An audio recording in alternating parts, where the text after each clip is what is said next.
Have you ever had someone say to you, leave me alone? Maybe you've bothered them or you've overstayed your welcome. Leave me alone. I suppose we've all said that. But I'll tell you something.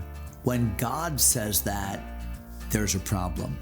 Find out in today's episode when God said to a people group, hey, I'm going to leave you alone. Welcome to Everyday Truth with Kurt Skelly.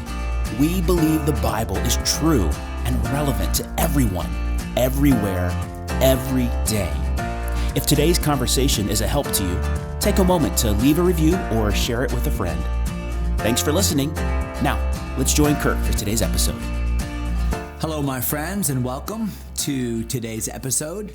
Have yet another postcard. This has been a good postcard season. And this is from my really good friends, Dave and Sammy Sparksman, who live in Brisbane, Australia, Brisbane, Queensland, Australia, but they were visiting Tasmania. You say, where's Tasmania? That's the island on the south side. It's part of Australia. I think about the Tasmanian devil, right? In the Bugs Bunny cartoons. But they went and visited Hobart, Victoria Dock in Hobart, and sent me this beautiful card. So Dave and Sammy, thank you for thinking about me and being so faithful to listen to the podcast every day. You guys are a blessing. And I have such great memories of our time together in Israel, which, by the way, as you're watching this or listening to this episode today, I am in Israel. Lord willing, I'm pre-recording this episode, and I'm in Israel with a group of pastors, and wow, what a great opportunity. And I'm going back in September of 2024, the 9th through the 19th, and I have a few spots remaining on the trip. And if you are interested in going to Israel, contact me at landofthebible.org. That's one word, Land of the Bible. Treat it as one word, .org. And I would love to have you join us for our trip. It's just going to be me leading one bus, which is so rare these days because we typically have multiple buses, but with some of the unrest, and it's safe, by the way, it's totally safe. We've lost a few of the folks going, so we'd love to have you go. Call me if you have any questions. But anyway, enough of that for now. Let's jump into Hosea chapter 4, and we're in the last three verses of the chapter. I really wanted to finish yesterday, but as I looked at these verses and realized just how meaty they are, I didn't want to gloss over them. So here we are in Hosea 4, and the Lord says something through Hosea in verse 17 that is really sad. Watch it, verse 17. Ephraim, and often the northern kingdom would be called by its largest tribe as far as the land mass was concerned, Ephraim. So Ephraim is joined to idols. And just even think about that little statement, joined to idols. So here's this, it's like a cleaving to, a relationship with, a gripping of. Ephraim is joined to idols. And then watch what God says, leave her alone or let him alone. In other words, let him, that's his choice. He's made up his mind. Let him have what he wants. And you'd say, well, is that really a bad thing? Okay, somebody really, really wants something. Okay, just let him have it. No, that's a really bad thing when you know that the thing somebody just refuses to say no to, something that somebody just has to have, but is going to ultimately destroy them, that becomes a really, really sad thing. And I've mentioned this before, but I'll say it again right now. And that is, this little verse is reminiscent to me of Romans chapter 1, where the Bible just kind of goes through that digression of what happens when people suppress the truth of God in unrighteousness. They know that God is God. They know that God is the God to whom we're accountable. But instead of admitting that God is God, instead of submitting themselves to his authority and to his way and to his will for their lives, they would rather pursue their lusts. They'd rather pursue their own agenda. And what does it say in Romans chapter 1?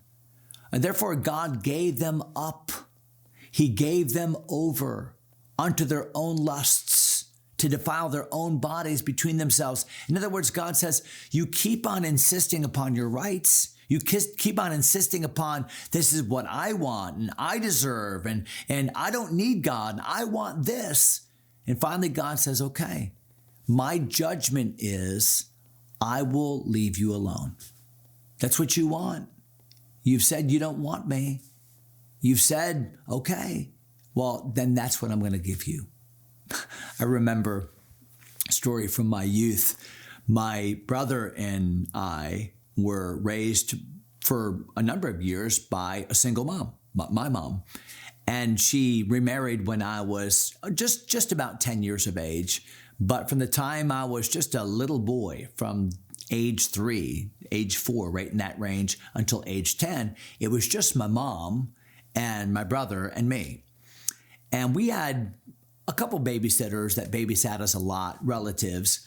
But one, the primary babysitter, was my cousin, Lori, who is a generation older than I. And I love Lori, and she was like a second mom to us. And Lori, I don't know if you're even listening to this podcast, but you'll remember this.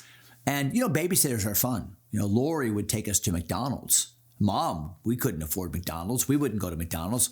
Lori would do fun things with us, but Mom would make us do unfun things like eat our lima beans, which is a fate worse than death, or clean our room, or that kind of thing. So we really liked Lori. And here's my mom, my faithful single mom, who's working as a nurse and trying to be dad and mom together. And one day she came home from work, and Stephen and I, my brother, had made this decision that we liked Lori. She was more fun, and we want her to be our mom. So we informed my mother, Mom, listen, we like Lori better, and we want Lori to be our mom. And I can only imagine, looking back on that, just how crushing that must have been to my mom.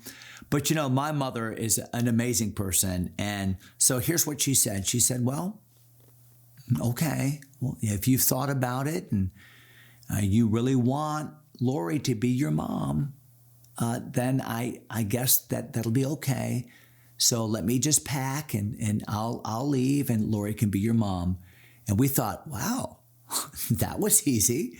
So my mom went to her room and she packed a few things into a suitcase, and she took that suitcase out to her car. And Stephen and I thought, wow, this is going to be great. We're going to just have candy bars and McDonald's runs, and we're not going to have any more chores, and this is going to be amazing. And we're kind of sad, but not really.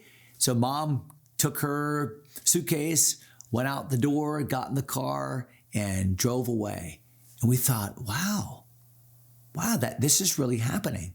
And then Lori, now later on we realized that Lori and Mom were in cahoots about this. Lori said, okay, boys, now I'm your mom. I've got to act like a mom. So no more fun stuff. We're not going to be, getting treats all the time and going to McDonald's. And, we're going to have spankings, and we're going to have rules and bedtimes. And oh my, the devil came and took Lori. So we were so upset. We're crying. Oh, we want our mom. What have we done? And sure enough, about five minutes later, my mother pulls back in the driveway, and Stephen and I ran out the front door and hugged my mother's legs and cried, and Mom, don't leave us. What a great illustration of what the Lord is saying here. Ephraim, you think your idols are better than me? You think your idols can supply your needs? You think your idols can give you everything you want? Okay, let's see. You want me to leave you alone? I'll leave you alone. But what they found is that's the worst thing they could have done. Look at verse number 18. Their drink is sour. They have committed whoredom continually. Her rulers with shame do love, give ye. Oh, they love that take and give mentality. They love their sexual sin. They love their wine and debauchery and drunkenness. But what they're finding is it brings them no satisfaction. No, they've traded their relationship with God for their fleshly desires. They're running after what their flesh tells them they want. But what they're finding is it doesn't satisfy. In fact, not only does it not satisfy, but it's bringing shame. They're looking back on the things they did that were so fun in the moment, that were so fulfilling in that split second. And they're looking back and they're viewing it with regret and with shame. You know, the thing is, sinful temptation is always great in the moment, that pleasure of sin for a season.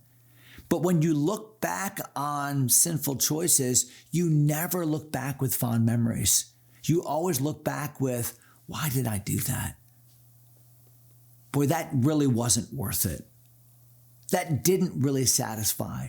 Or, I'm so ashamed. I'm so ashamed that I did that. And that's what God says. You've made investments, not in a preferable future, but you've made investments in shame. Would you look at the last verse of the chapter, verse number 19? This really encapsulates it all, where it says, the wind hath bound her up in her wings. Well, what imagery. The wind has bound her up in her wings. So have you ever been in a storm where a strong wind has almost blown you over? Maybe you're from the Midwest and you've actually seen a tornado. I've actually seen a tornado.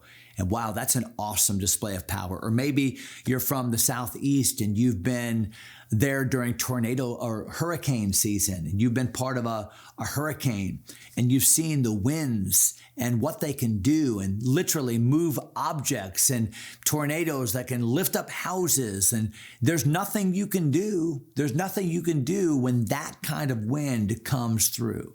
And that's what God's talking about here. The wind hath bound her up in her wings. Now you're going for a ride that you don't want to go on. You're being taken and whipped into places. You're being circled around in ways that you can't control. That's the point. Look at the end of verse number 19. And they shall be ashamed because of their sacrifices. So here's what's happening. You're sacrificing to these false gods. You said, no, I'd rather have Baal than God. I'd rather have my sexual temptation, the cult, prostitute worship of these false gods than have God. And you're actually making sacrifices. You're sacrificing animals. You're sacrificing money. You're sacrificing your future. You're sacrificing your family to get what you're going to regret you got, to get what you will look back on and be ashamed. You're sacrificing the permanent, the things that really matter on the altar of the immediate. You're sacrificing the eternal for temporal. You're sacrificing what is valuable for what is pleasurable. And you're going to find that that's not worth it. Sinful choices, sinful addictions, sinful pleasure is never worth it. So, great way to end the chapter with kind of that warning that one day we want to live a life that will look back and say, I'm not ashamed. Live a life like this, ready? Live a life where you can say, I'm glad I did, not I wish I had. I'm glad I did, not I wish I had. That's a good thought for the end of today's chapter. We'll jump into chapter number 5 next episode, short chapter. Hope you'll join us for that. God bless you, my friends.